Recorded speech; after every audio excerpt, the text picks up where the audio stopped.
Selamat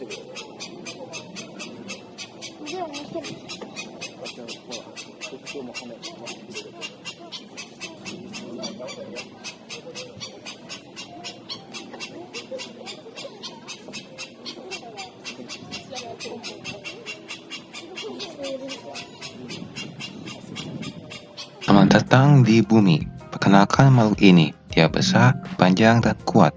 Namanya Shorebird Stork, atau bahasa Indonesianya burung paruh sepatu, atau bahasa susahnya Balaenicephalus rex. Tapi ini bukan T-Rex by the way.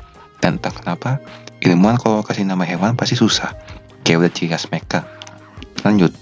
Kenapa namanya paruh sepatu? Dikarenakan paruhnya yang memang mirip sepatu. Soal bentuk, keseluruhannya agak mirip bangau sih.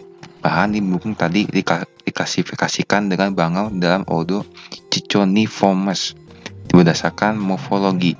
Namun ternyata genetiknya sama pelikan. Burung ini tingginya bisa sampai 1,5 meter dan berat badannya untuk betina yaitu antara 3,3 sampai 5,5 kg dan jantannya antara 4,5 sampai 7 kg atau setara grass trimmer atau pemotong rumput layah. Untuk tempat tinggal mereka yaitu di Afrika atau lebih spesifiknya itu dia hidup di daerah tropis Afrika Timur dari Sudan Selatan sampai Zambia. Untuk tempat tinggal mereka suka di rawa-rawa. Yes, rawa-rawa. Tempat yang isinya cuma lumpur, buaya, dan nyamuk segede jempol. Tempat yang gak bakal kalian jadikan destinasi healing. Tapi bagi Sobil, ini adalah penthouse dia. Mereka itu hewan soliter alias penyendiri. Ya bisa dibilang mereka nolep lah ya. Alasan mereka suka menyendiri karena perilaku alaminya yang lebih memilih hidup, berburu dan berarang sendiri berbandingkan berkelompok. Lalu juga mereka punya kebiasaan berdiri mematung berjam-jam tanpa kedip. Saking diamnya, burung lain kadang-kadang nangkring di kepalanya karena dikira patung. Oke, lanjut ke paruhnya. Paruhnya itu besar, berat, dan punya kait tajam di ujungnya, dan ukurannya bisa mencapai 24 cm. Fungsi ujung kaitnya buat apa? Buat menangkap ikan paruh-paruh yang licinnya bisa menghalangi belut. Gak cuman itu, ini burung juga mangsa ular dan bahkan anak buaya. Ya, ini burung karnivora. Bahkan ada yang mengatakan bahwa burung ini juga pernah memakan hewan yang lebih besar, bahkan pernah makan monyet. Untuk teknik berburu mereka bisa dibilang unik, yaitu collapse, atau bisa dibilang menimpa masanya. Lebih jelasnya seperti ini. Sobel akan berdiri diam tanpa bergerak sedikit pun.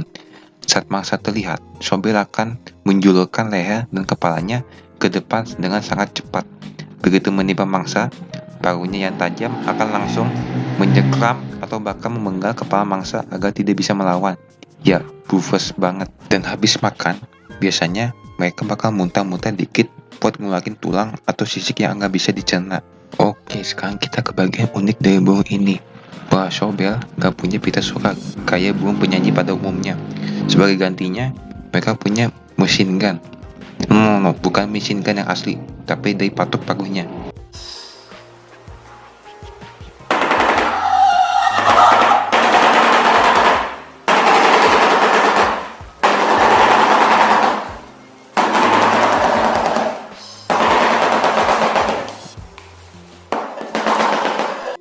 Dia mengeri juga ya. Suara ini dipakai buat komunikasi, nyamar pasangan, atau sekedar pamer. Tapi tadi bilang mereka penyendiri. Penyendiri bukan berarti nggak kawin ya. Tapi di balik kegarangannya, Sobel punya sisi gelap dalam urusan keluarga. Ya, bukan punya family issue.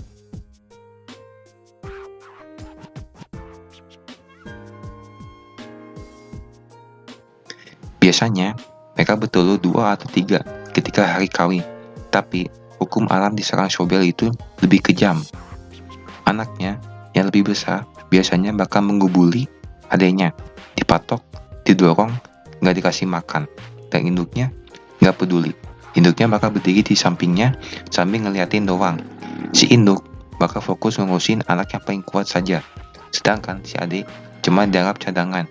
Kalau si kakak semat sampai gede, si adik ya mokat.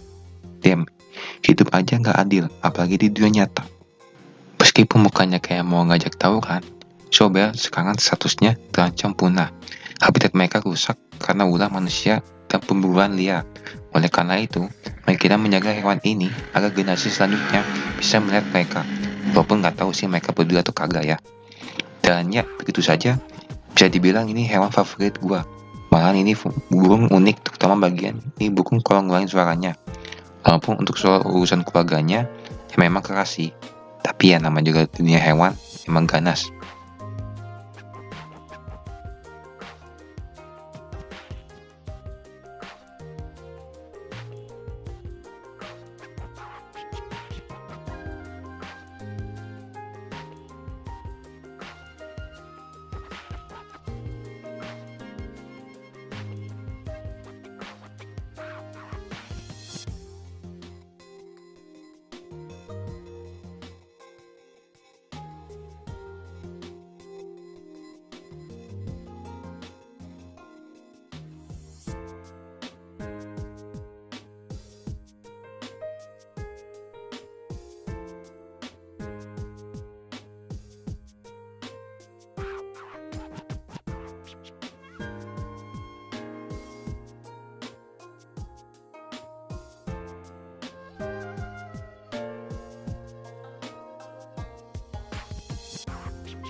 Dan oke, apa yang kita bisa pelajari dari burung ini?